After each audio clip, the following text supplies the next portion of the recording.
Thank you, Mr. Chairman, and I want to join you and Senator Carper and others who've expressed condolences and great sadness at the loss of our former colleague, Senator Enzi, a wonderful man and a wonderful friend. Let me express appreciation to the chairman for joining us today. I was a little troubled by the lack of information that Senator Johnson described. Secretary, are you willing to commit that you will provide the data that Senator Johnson asked for? Is that something you can and will provide? And can you tell us when that would be available to the committee? Yes, I commit to providing that information, that data, Senator, and we will provide it as quickly as possible. I would presume that would be within the next 30 days then?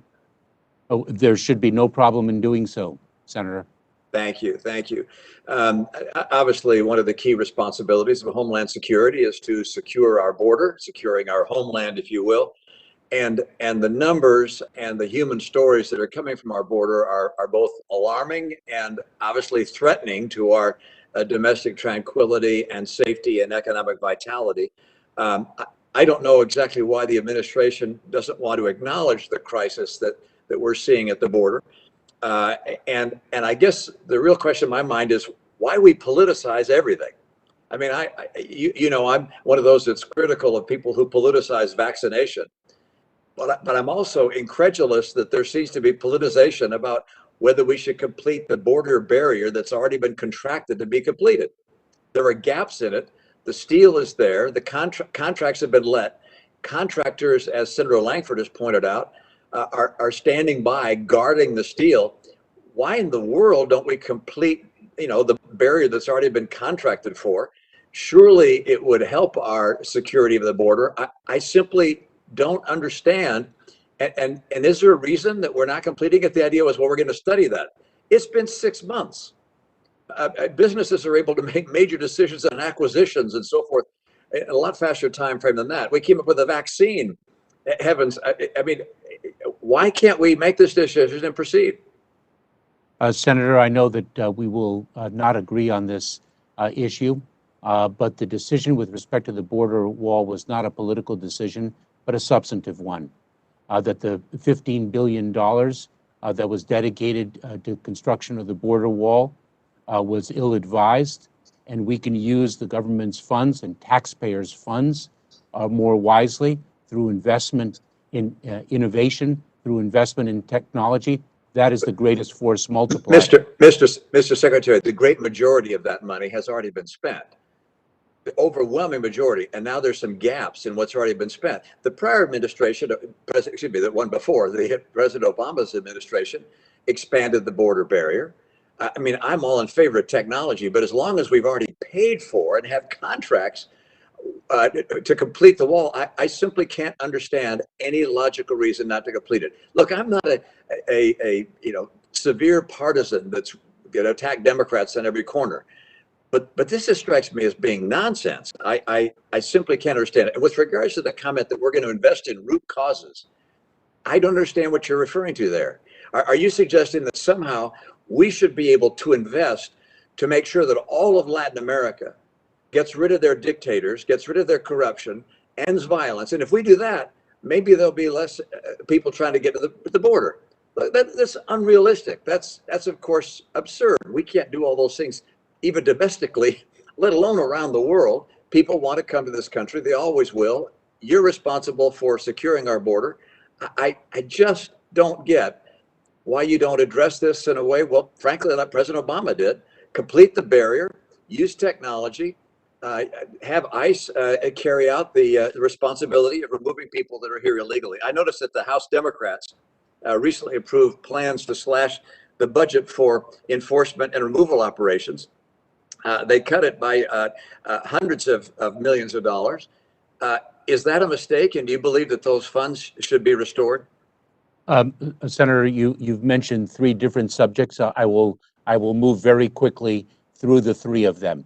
I didn't ask for a response to some of them. Those were my comments. The response I wanted was, do you believe in restoring and not cutting the funding for enforcement and removal operations, contrary to what the House has passed? I believe in smart and effective immigration enforcement, and that is what we are executing. And I do not believe in spending taxpayer money unwisely and not consistent with enforcement priorities that are designed to achieve the greatest public Well, safety of course, objective. I agree with motherhood and apple pie as well, but the House has voted to reduce spending on enforcement. Is that something with which you concur, or do you believe that would be a mistake, and therefore you want to make sure that we don't reduce spending on enforcement? What I am focused on is the wise expenditure of funds, and I have a responsibility. And given that focus on the wise expenditure of funds, do you believe we should cut the funding for enforcement, or do you believe we should maintain it or increase it? In certain respects, I think we should increase it. In other respects, I think we should reduce it. And because some of it is not spent wisely to achieve the most important outcomes. And I've seen that, Senator, if I may, because I know you disagree with me by your physical reaction, but if I may, I know that from being in the trenches and actually doing the work. Look, of course, I asked a simple question. Do you think that the budget should be reduced or not? And you respond like a politician. What can I say? I'm a politician too. Let me take a different topic altogether in my remaining moments. The federal government is spending as much on interest right now as we spend on the combined budgets of Commerce, Education, Energy, Department of Homeland Security, Housing and Urban Development, Interior, the Justice Department, and the State Department. Let that sink in. That overspending is contributing to the highest level of inflation we've seen in some 12 years. Would you say that trillion-dollar deficits like these, before the pandemic as well as after the pandemic, that they pose a threat to our national security? Senator, that's a question that I am ill-equipped to answer. That is not my area of expertise. Well, you have an opinion, I'm sure. I mean, and you're head of the Department of Homeland Security. The question I'm asking is, are we reaching a point where the level of our debt and deficits and the interest we're paying represent a threat to our Homeland Security? Not to my knowledge, Senator. At no level, trillion-dollar deficits as far as the eye can see, that doesn't pose a threat to our national security?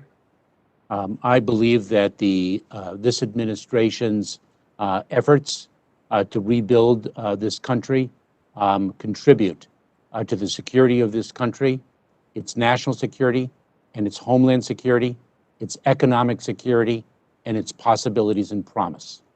That's an answer to a question I didn't ask. Thank you, Mr. Chairman.